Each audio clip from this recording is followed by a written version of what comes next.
Hello students. So let us discuss in this video about the last part of the human reproduction, and that is called as parturition. So let us see first understand the process of what is called as parturition. So remember, parturition is basically that process wherein the fully developed fetus at the end of 9 months and 10 days of development inside the mother's uterus is now ready to come out of the mother's womb. Okay, so that's the last process as such. But remember one thing here, that many a times we see that parturition nowadays, or the newborn is nowadays taken out through a surgical procedure called as cesarean section. So this video is not about cesarean section, rather it is about how normally the fully developed fetus comes out. After parturition, we have another associated process that is called as lactation. Lactation is the process wherein a fully developed fetus, once it is out of the mother's womb, immediately how does it acquires nutrition from the mother's breast milk. So that's called as a lactation. So let us start our understanding of the parturition. So the first word that we look at in parturition is the labor. Please understand this word. Labor basically literally means some type of a work, some type of activity. So since parturition is associated with a lot of physical activities, there can be abdominal contraction, uterine contraction, the cervix also undergoes contraction. So overall entire process is having a lot of physical activities, thus we call it as labor. But it is a very important neuroendocrine mechanism. It is regulated by what we call as neuro, means nervous process, because the word neuro basically means something associated with the nervous system. So it is a nervous system regulated process, as well as endocrine, where endocrine basically means it is associated with hormone regulated process. So this is both nerve as well as hormone regulated process. In general, if we see, then we will see that when a fetus is fully developed, then it will produce a kind of ejection reflex. It itself, when the fully fetus is fully developed, then it itself produces that particular signal along with the placenta. Okay, and that signal is basically nothing but called as a fetal ejection reflex. Now what is this fetal ejection reflex? It is nothing but a mild contraction of the uterus. When uterus undergoes a small amount of contraction, what is the direct impact on the pituitary gland of the mother? There will be secretion of more and more oxytocin by the pituitary gland. Right? This oxytocin has a role which we have studied in the earlier videos, that is, it will induce the contraction of the uterine muscles and all. Now, other than that, the receptors in the uterine muscles, only the hormone release is not enough. We know that in the target cell, the hormone receptors also are present. So those hormone receptors, if they are not present, then it's of no use. So similarly, here hormone receptors are the uterine muscles. There is a smooth muscles. So there, the oxytocin receptors will be formed more and more. Correct? So that more and more oxytocin can bind to it and show the effect. Also, there will be an increased level of estrogen. As a result, estrogen progesterone ratio increases. Fine, remember this. This estrogen also has a very important role in the contraction of the uterus, dilation of the cervix, etc. Along with that, an important hormone known as relaxin is produced by the placenta. Placenta is, remember, a temporary endocrine organ, so it produces different types of hormones, but relaxin is usually produced towards the end of the pregnancy. And it will, as the name suggests, relaxin means something got to do with relaxation. So it relaxes the pubic symphysis. If you remember from class 11 topic, pubic symphysis as that ligament which keeps the two coxal bones joined. So that relaxation takes place so that there is a movement in the coxal bone overall, allowing the fetus to go out through the vaginal canal. Overall effect of this estrogen increase, oxytocin increase, and relaxin secretion is the stretching and contraction of the uterine musculature. Thereby, overall, it will help in the release of the fetus. When we look at the process of parturition or the stages of parturition, we find there are three stages. The first stage is dilation stage, the second stage is expulsion stage, and the third stage is called as afterbirth. So we'll look at the meaning of each of these processes, how it takes place. There is a diagrammatic explanation, but we will look at it one by one. During dilation stage, what we see is uterine contraction will start developing from the top of the uterus. So usually we know that towards the 9 month of the pregnancy, the uterus, the fetus takes an inverted position. So this is how it is positioned inside the uterus, and the uterine contraction will start developing from above the uterus here, and it will start developing towards the lower side, right? This lasts for around 12 hours as such, during which more and more oxytocin secretion is taking place from the maternal pituitary gland. Now, this is very important. This particular point, remember, that is when the oxytocin secretion increases, then there will be more and more contraction.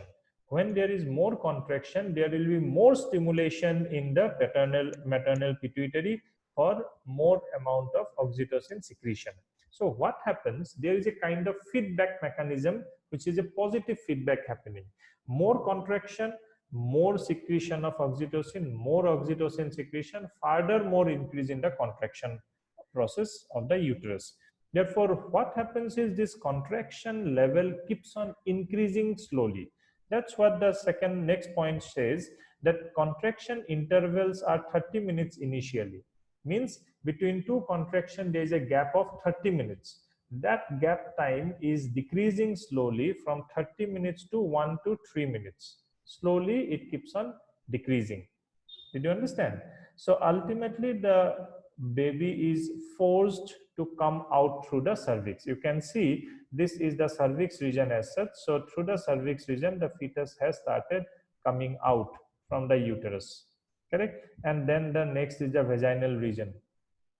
So cervix starts getting dilated and it will stretch, during which there is huge pain caused. We often call it as a labor pain. Now, why do you call it as a labor pain? Because this pain is caused during the process of labor. But why this pain is caused? Because of the compression of the blood vessels. The different blood vessels which are present, they are undergoing compression. Because of the compression of the blood vessels, what is happening is the hypoxia of uterine muscles happening. Hypoxia means what? Hypoxia means a decrease in the oxygen availability. So when the oxygen availability is less, why oxygen availability is less? Because in the blood vessels there is less amount of blood supply. When there is less amount of blood supply, there will be less amount of oxygen supply. That's simple logical understanding, right? So ultimately it will culminate, it will end with the rupturing of the amniotic membrane. Very important, amniotic membrane will finally rupture, because of which the amniotic fluid will come out. Do you understand the point? Try to understand what is happening here is, since the fetus is surrounded by the amniotic membrane, filled up with amniotic fluid, when the contraction takes place and it is coming towards the cervix region, so slowly the uterus becomes more and more narrow, then ultimately the amniotic membrane, due to pressure, it will rupture. Now, for layman, usually it is the first signal where it shows that the fetus is now ready to come. You will hear people saying that their water bag has burst and the water has started flowing out. So what does that water flowing out means is that amniotic fluid has started coming out. Second stage is called as an expulsion stage. So what happens in the expulsion stage? The intensity of the uterine and muscles abdomen, your contraction increases. There will be further more increase in the contraction. So obviously there will be more labor pain. That is, labor pain will be continuously increasing more and more and more, right? Ultimately, it will therefore push the fetus through the cervix region and through the vaginal region. You can see now this was the vaginal region here, this part was the vaginal region, so through which the fetus has started coming out. It will usually come out with its head first, then one shoulder, then the other shoulder, and then the rest of the body part. And it takes around 20 to 60 minutes up to around 1 hour as such for the entire fetus to slowly come out.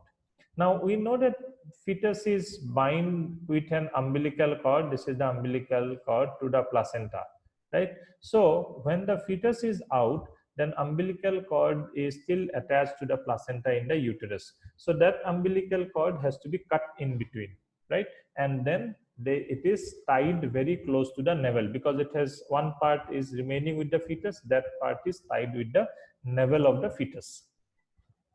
Immediately after that, around within 10 to 45 minutes, okay, what you will see is that the delivery of the baby, when it takes place, then another series of strong uterine contractions are happening, right? That will force the placenta out. This placenta overall, you can see this placenta is getting separated from this uterine wall. Here it was attached. From the uterine wall, it has been separated, and then this is now coming out along with the umbilical cord. Remember, in the previous step and this stage, during this time, if you want, that umbilical cord blood can be stored. You should know about this particular thing, which is a new technique nowadays. We call it as cord blood banking. Remember this particular term in some other lecture. If possible, I will discuss about this.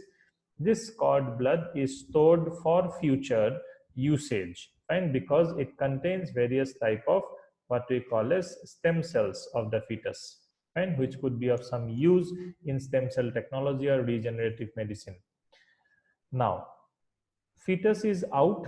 Till now, the fetus was inside a different type of an environment where the respiration, the breathing process, the circulatory process, the excretory process, all were happening through the mother's your blood, okay, via the placenta. Now, this entire mechanism has to switch to the independent fetal mechanism or neonate mechanism. Therefore, what happens is there is a switchover process, right? There is a switchover process, switchover of the respiratory as well as the circulatory system. Switchover means from a process via placenta to a independent process.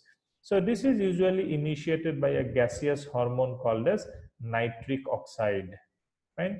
This nitric oxide hormone, which is a gaseous hormone, helps in the switchover process, during which the lungs will expand and then the infant will start breathing by itself. Immediately after the infant is, the newborn is taken out, normally its respiratory tract and the alimentary canal will be cleaned, okay, so that any amniotic fluid, if it is present, will be taken out.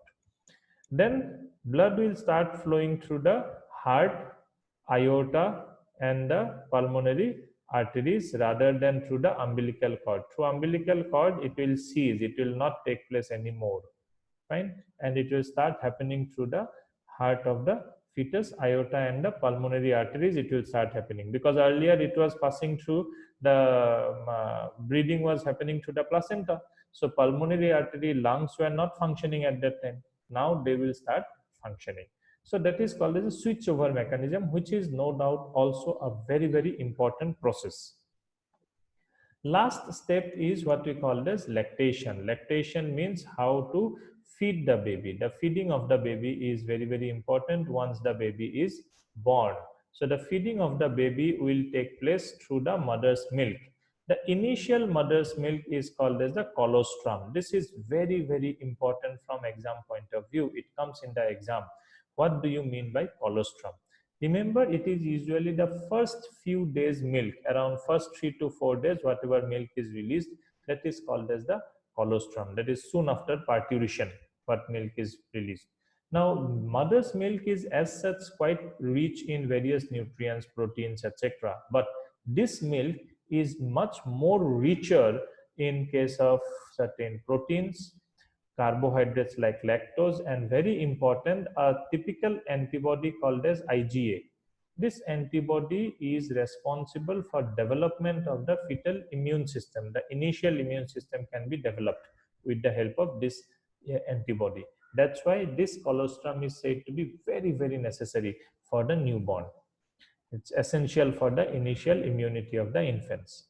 Now, the milk production is usually regulated by a hormone known as prolactin, and there was another hormone we have discussed about it, that is called as human placental lactogen or somatomamotropin, right?